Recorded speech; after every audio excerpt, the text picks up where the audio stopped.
Hello everyone, তো আজকে recipe নিয়ে চলে এলাম চিকেন মশলা। তো প্রথমে চিকেনটা ম্যারিনেট করে নিলাম নুন, হলুদ, লঙ্কার গুঁড়ো, গোলমরিচগুলো, কুচনো পেঁয়াজ, ফেটানো টক দই, একটু চিনি, বিরিয়ানি মশলা আর দিয়ে দেবো সর্ষের তেল, তার সাথে আদা রসুন বাটা আর কাশ্মীরি লঙ্কার গুঁড়ো।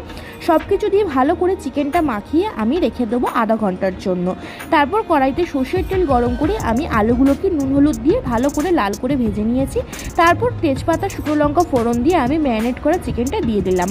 এবারে আমি চিকেনটা গ্যাসটা সিম করে অনেকক্ষণ ধরে কষাতে থাকবো। তো প্রথমে আমি কিছুক্ষণ নাড়িয়ে ঢাকা দিয়ে দিলাম, তারপর আলুগুলো দিয়ে ঢাকা দিয়ে দেবো। তারপর আমি ঠিক 15 মিনিট পর ঢাকাটা সরিয়ে দেখো অনেকটা তেল ছেড়েছে, মানে চিকেনটা কষানো হয়ে গেছে। এবারে আমি এর মধ্যে দিয়ে দিলাম আমি গরম জল।